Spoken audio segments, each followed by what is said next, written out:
Sejak zaman dulu kala, manusia selalu mencari cara untuk mengungkapkan rasa syukur mereka.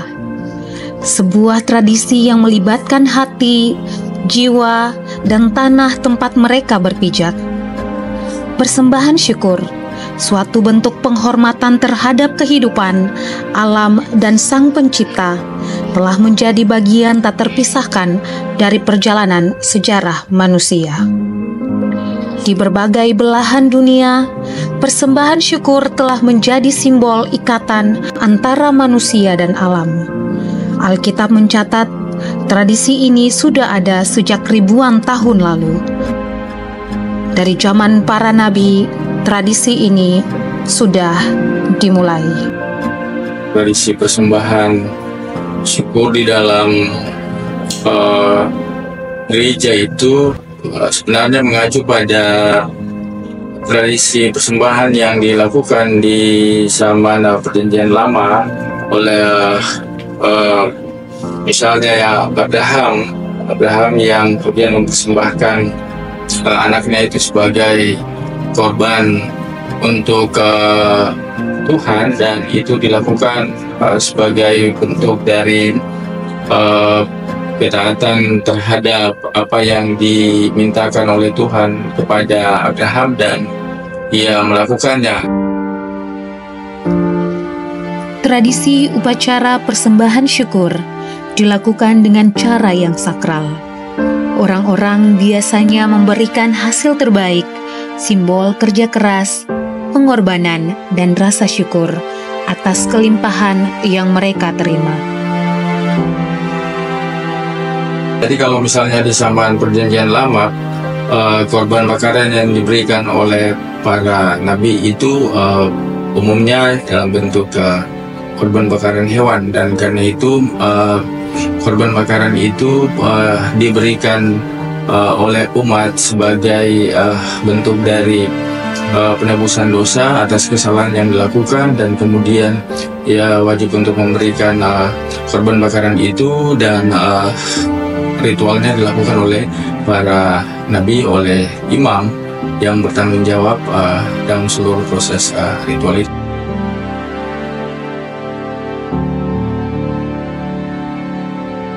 Salah satu bentuk persembahan yang telah ada sejak zaman dahulu adalah perpuluhan.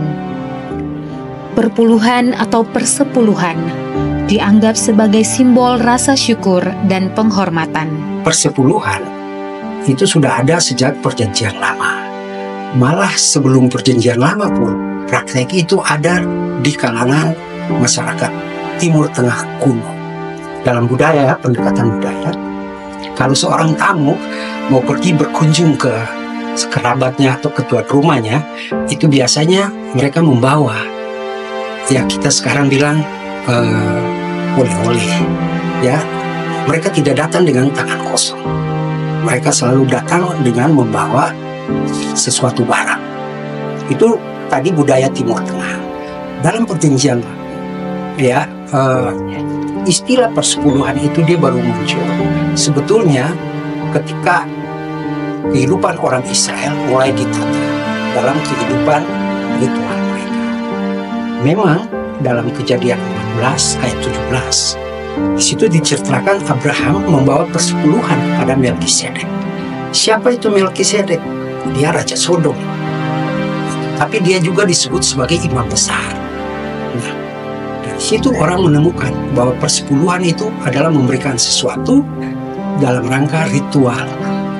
Nah, pada waktu itu Melkisedek minta, jangan kasih saya persepuluhan barang, kasih saja orang-orang yang mendampingi engkau. Abraham tidak mau kasih sumber daya manusianya untuk Sodom, karena dia pikir dia punya sumber daya manusia menjadi sangat penting. Karena itu dia bilang, sudah, saya kasih saja benda-benda, barang-barang, ya, supaya jangan engkau menuduh saya bahwa saya diperkaya oleh barang-barang kamu. Nah, itu sebetulnya makanya Abraham memberikan persepuluhan kepada Melkisedek yang adalah Raja Sodom. Nah, ketika terjadi proses berkembangnya, ya, adanya kemah suci, ya, ketika orang Israel keluar dari Mesir. Kemudian dia berkembang sampai adanya Bait Allah, sampai orang Israel ya hidup di zaman keemasan, zaman raja-raja, sampai pada tahap pembuangan. Itu juga gunakan istilah persekutuan. Seiring berjalannya waktu, persembahan yang dulunya berupa hasil bumi, seperti padi, buah-buahan, atau hewan ternak, kini banyak beralih menjadi uang. Hal ini mencerminkan perubahan zaman dan kebutuhan yang semakin beragam. Saat ini kan alat transaksi yang utama itu adalah uang, dan karena itu persembahan syukur umat, bahkan termasuk persepuluhan ini, orang masih memberi bentuk uang, ya. Untuk soal barang materi mungkin masih kedapatan di jemaat-jemaat yang peredaran uangnya tidak begitu masif, ya, sehingga orang memberi persembahan material itu. Tapi itu tidak berarti bahwa persembahan barang material itu sudah hilang, ya. Misalnya di jemaat-jemaat di GPM ini, jemaat-jemaat yang jauh, ketika uang masih susah didapat, jemaat masih selalu memberi hasil kebun mereka, hasil panen mereka, dibawa ke gereja, ya. Di gereja baru kemudian mengelola itu tidak masalah, ya. Jadi bukan berarti uang dipakai untuk persembahan lalu materi bahan yang lain tidak dipakai lagi, ya. Melampaui itu, lebih dari konsep itu adalah hidup kita adalah persembahan, ya. Yang tadi Roma 12 ayat 1, ya, seluruh eksistensi diri kita adalah persembahan, ya. Jadi bukan hanya uang, tetapi materi-materi yang adalah hasil panen kita, atau juga hasil ternak kita, hasil karya kerja kita, apa kita pakai untuk mempersembahkannya bagi kemuliaan Tuhan.